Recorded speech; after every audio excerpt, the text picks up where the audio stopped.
ఇప్పుడు మనం వచ్చేసి జగిత్యాల జిల్లాలోని ధర్మపురికి సమీపంలో ఉన్న బీర్పూర్ జాతరలో ఉన్నాము. ఇక్కడికి వచ్చేసి చాలా చుట్టుపక్కల గ్రామాల నుంచి ఎంతోమంది ప్రదర్శిస్తుంటారు. ఒక్కసారి వారి మాటల్లోనే ఇక్కడ టెంపుల్ ఆలయం ఇటకల్లాడుతుంది భక్తులతో. ఒకసారి వారి మాటల్లోనే తెలుసుకుందాం. ఒకసారి మనం లోపలికి ప్రయత్నం చేద్దాం. లోపల ఎంతమంది ఉన్నారో ఒకసారి చూద్దాం. దర్శనం ఎలా జరుగుతుంది అని కూడా ఒకసారి తెలుసుకుందాం. ఒకసారి రండి.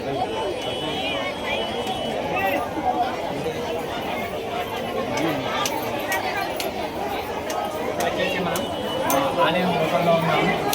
ఆలయం లోపల ఒకసారి చూస్తున్నాము ఎంతమంది భక్తులు ఉన్నారు ఏంటి అనేది తెలుసుకున్నాము. వచ్చేసి ఇక్కడ మనం చూస్తున్నట్లయితే ఒక 100 వరకు ఉన్నారు.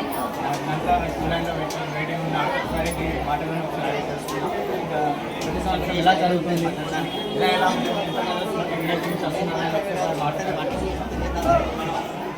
మాట్లాడే ప్రయత్నం చేస్తున్నాము. ఒకసారి వాళ్ళు అడిగి అయితే చూసుకున్నాము. వారి మాట్లాడారు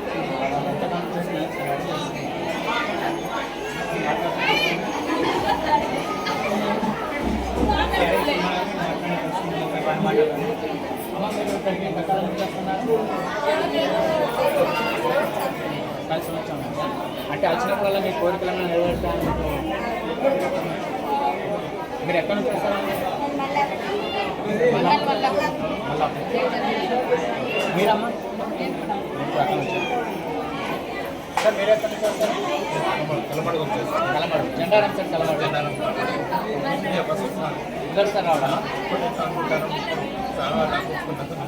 రావడం జరిగింది.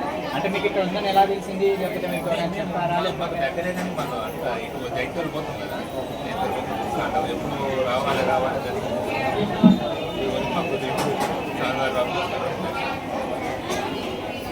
చూసాం. మనం ఇప్పుడు చూసినట్లయితే ఇక్కడికి జెండారం నుంచి కూడా వస్తున్నారు. ఇక్కడికి కలమడు నుంచి కూడా ఇక్కడికి జనాలు వస్తున్నారు. అలాగే ఇక్కడ గుండాగడ్ సైడ్ నుంచి కూడా మలయాళ అనే గ్రామం నుంచి కూడా ఇక్కడికి చాలామంది భక్తులు వచ్చారు. ఒకసారి మనం అంతర్లాగా మాట్లాడే ప్రయత్నం అయితే ఒకసారి చేద్దాం. ఒకసారి ముందుకైతే చూస్తాం. ఒకసారి వచ్చేసి బయట ఆంజనేయ స్వామి ఆలయం ఉంది. ఇక్కడ వచ్చేసి ఒకసారి మన మంత్రులు గారు ఉన్నారు. వారి మాట తెలుసుకున్నాము. ఇక్కడికి అసలు ఎంతమంది వారి మాట కూడా ఒకసారి అడిగి తెలుసుకున్నాము. ఇక్కడ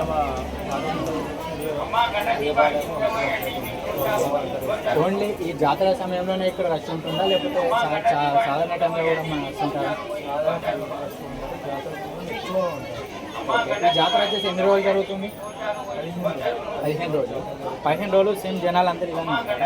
15 రోజుల్లో ఎప్పుడైతే రథాలు తిరుగుతాయో ఓకే. మనం చూస్తున్నామైతే ఇప్పుడు వారితో కూడా ఒకసారి మాట్లాడి తెలుసుకున్నాము. ఈ 15 రోజులుగా ఈ జాతర జరుగుతుందట. వచ్చేసి రకాంటీర టైంలో ఇక్కడ జనాలు బాగా ఉంటారని చెప్పేసి ఇక్కడ ఉన్న అయ్యగారు అన్నారు. ఒకసారి మనం ఇంకా ముందుకెళ్ళినట్లయితే వాళ్ళ దగ్గర ఒకసారి మాట్లాడి దగ్గర క్యూ లైన్లో రెడీగా ఉన్నాము.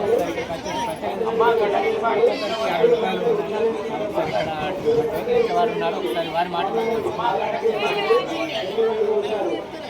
రోజు ఎంతమంది వస్తుంటారు ఇక్కడ దర్శనానికి? ఏ రోజు?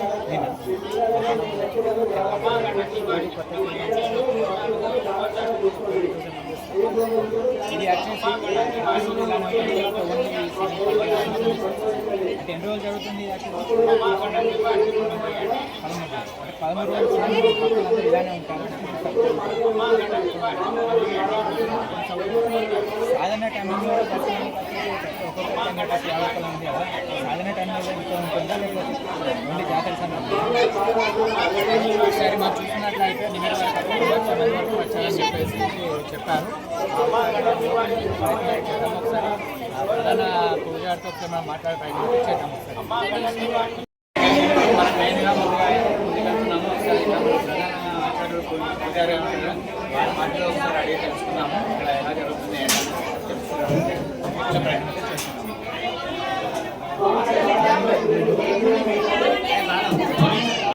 మహావిష్ణుం సర్వతోముఖం నరసింహం భీషణం భద్రం మృత్యో మృత్యునమ.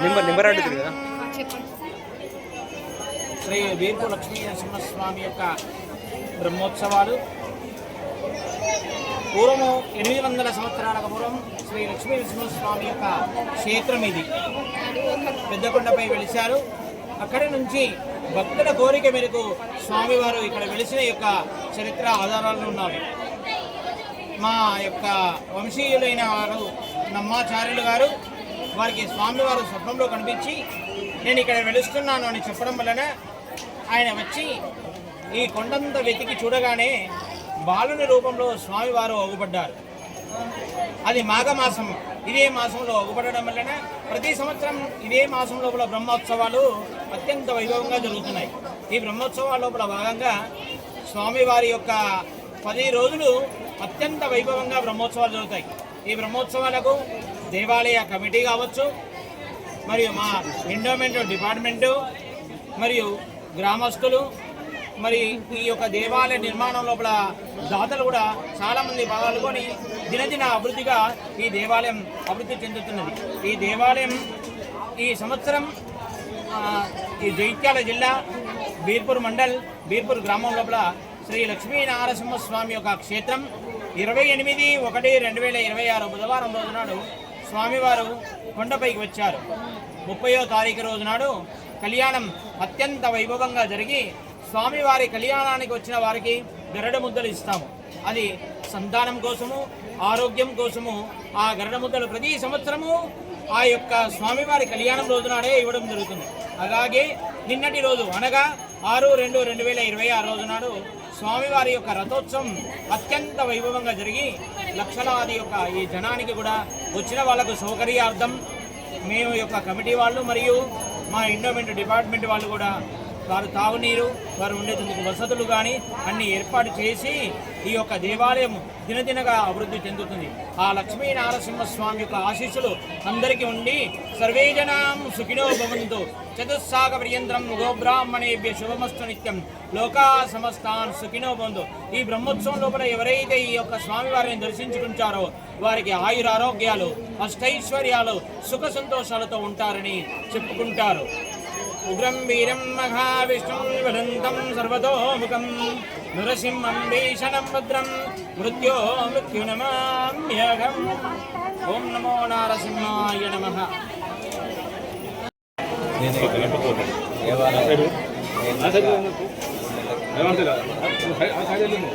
కమిటీ ఆధ్వర్యంలో మా ప్రధాన అభివృద్ధి చాలా ఉంది. చరిత్ర వారు వివరించినారు. పూర్వకాలంలో ఉన్న ఈ టెంపుల్ ఇలా అయింది. దీనికి అప్పుడు ఏదో 2000-3000 మంది దర్శనం చేసుకునేవాళ్ళు.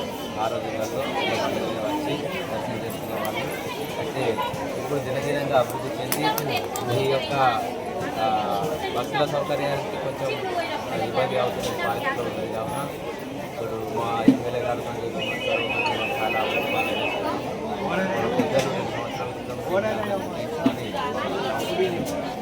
పునర్నిర్మాణానికి మంతన కనుక్కున్నారు. ఇప్పటి వరకు అయితే ఈ గుడి నిర్మాణం వెడల్పైన కొంచెం సంవత్సరాలు చేంజ్ అయినాయి. మరి ఇక్కడ చుట్టూ కూడా చాలా వరకు పని ఉన్నది, చేయాల్సి ఉన్నది. ఎందుకంటే కొండ మీద ఉన్నది కాబట్టి కొంచెం సౌకర్యాలు ఏర్పరచడానికి చాలా నిధులు అవసరం పడుతుంది. దీనికి మా ఎమ్మెల్యే గారు తీసుకెళ్ళినాము. అంటే వారు కూడా ఇంట్లో సహకరిస్తున్నారు. అట్లాగే మా మంత్రి గారు కూడా మాకు కొన్ని సూచనలు చేస్తున్నారు, సహకరిస్తున్నారు. గవర్నమెంట్ ఇక్కడ కూడా మాకు సహకరించాలి. ఫారెస్ట్ ఉన్నది కావాల కొంచెం ఇబ్బందులు ఉన్నాయి. ఫారెస్ట్ గారి తరఫున కూడా మాకు కొంచెం క్లీన్ చేసి ఇంకా అభివృద్ధి చేసుకోవడానికి కూడా గవర్నమెంట్ వాళ్ళు సహకరించారు. భక్తులు ఇప్పటి వరకు చాలామంది ఇదంతా ఇప్పుడు 70 లక్షల వరకు వర్క్ నడిచింది. వర్క్ అంతా ఎలాంటి ఇబ్బందులు లేకుండా అంతా దాతల సహకారంతో నడుస్తున్నది. దాతలు మేము అడగగానే మా వ్యవస్థను చూసి పనులను చూసి వాళ్ళకు వాళ్ళు స్వచ్ఛందంగా కూడా విధంగా వేస్తున్నారు. ఇంకా 1,50 లక్షల వరకు ఆకారం కొంచెం సైడ్ వెడల్పులు, రాజగోపురం ఇవన్నీ చేయాల్సింది. ఎందుకంటే నరసింహస్వామి చాలా మహిమగల స్వామి దినదినం జరుగుతూనే ఉన్నది.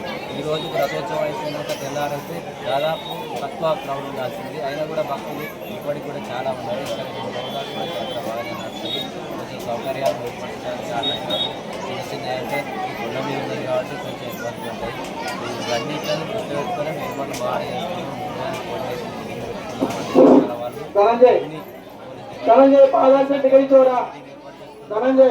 ఇబ్బంది వాళ్ళు అన్ని ఉండొచ్చు. అది కాదు ఇంత పెద్ద వ్యవస్థను నడపడానికి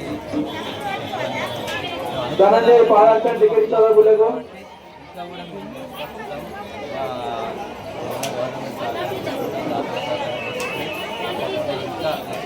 ఇంకా చరిత్రలు ఇప్పటి వరకు అయితే మన తెలంగాణ రాష్ట్రం వరకు ఉండొచ్చు, కానీ దేశాల అన్ని దేశాలను స్టార్ట్ చేసి అందరికీ భక్తులు సహకారం ఇస్తూ ఇంకా ముందుకు వచ్చే కార్యక్రమాలు అందరూ కలిసి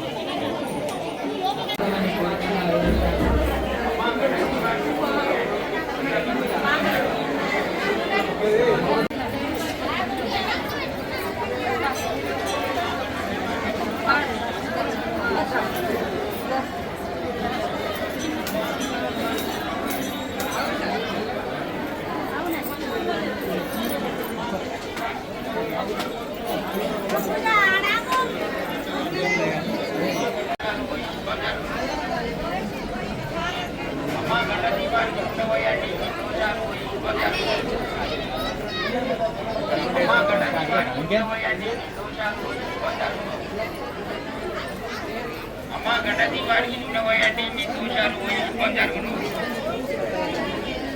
అమ్మ గడ్డ దీపానికి నూనె పోయండి, మీ దోషాలు పోయి